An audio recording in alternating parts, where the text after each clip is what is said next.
Pessoal, tudo bem com vocês? Sejam muito bem-vindos a este canal. Eu sou a Adine do Carmo e, como o título diz, hoje eu vou contar um estudo de caso para vocês.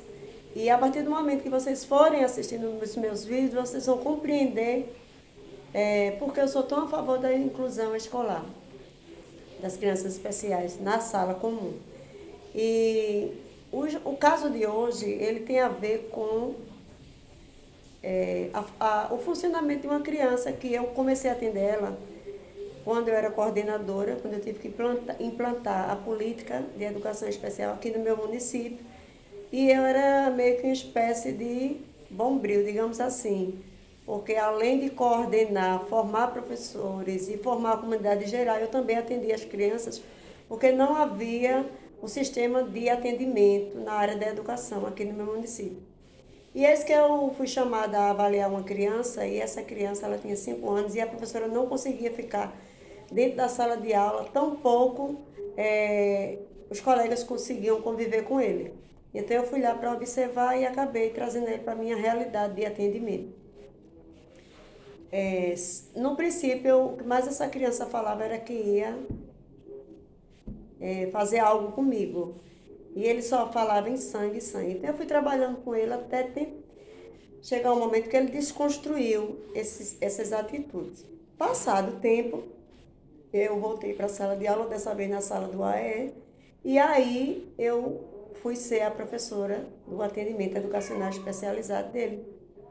E na época, a, a filosofia, o trabalho que eu fazia era movimentar não só na sala do AE, mas também toda a comunidade escolar e a comunidade em torno, especificamente a família. E para que eu pudesse mostrar para os professores as habilidades dos meninos, aí a gente criou junto, eu e as crianças, os alunos, um projeto intitulado Florescer. E nesse projeto, a minha dinâmica era perguntar a eles o que era que eles queriam apresentar. E esse aluno, ele disse assim, eu não quero apresentar nada. Porque ele era uma criança bem retraída, ele tinha algumas confusões mentais. Então ele parecia ter consciência disso e ele não queria ficar junto de alguns colegas. Ele elegia alguns. E eu tinha muito cuidado, porque eu percebia nele um ciúme muito grande. Então, e esse ciúme eu percebi que também remetia a questões dele enquanto filho, né? Enquanto vida uterina e pós-uterina.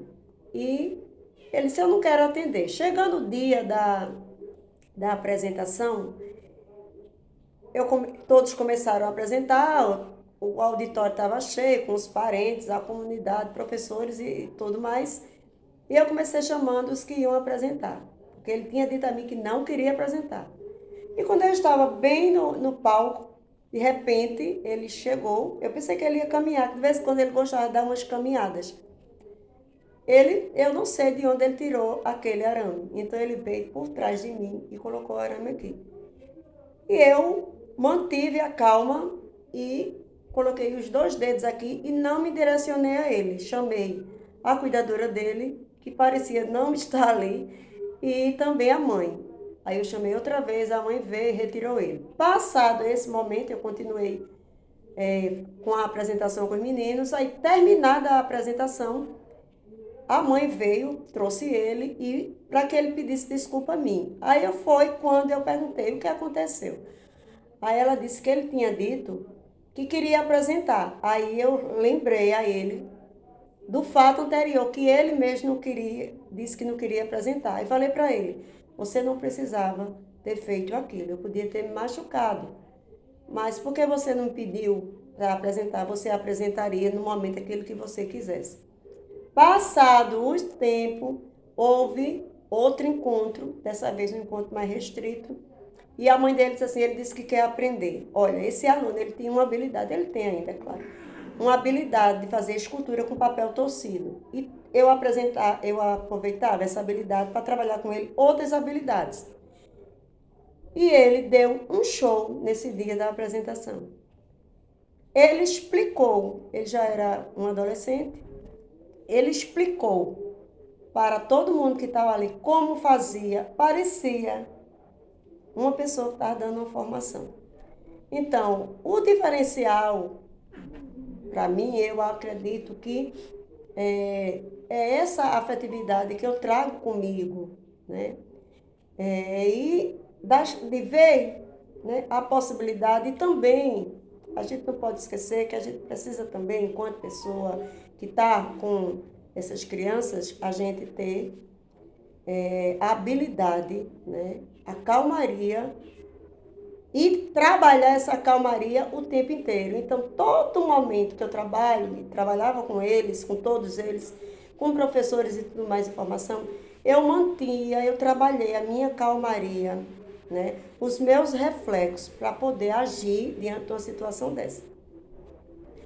Nem sempre é fácil, não é, mas lembremos que nós somos adultos e que aquela pessoa que está ali sobre a nossa orientação, né, sobre o nosso compromisso de trabalhar com ela, de acomodar, de estimular a aprendizagem, ela depende da gente. Então, é por isso que eu acredito na inclusão, porque os outros, com certeza, empoderam aqueles que ainda não têm atitude. E eu tenho certeza que, além de mim, esse jovem, né, esse pré-adolescente, ele teve também estímulos anteriores. E é por isso que eu acredito na inclusão. Tá bom? Se você assistiu esse vídeo até o final, muito obrigada. Se não assistiu, volte a assistir. Compartilhe com mais alguém, se inscreva e até o próximo vídeo.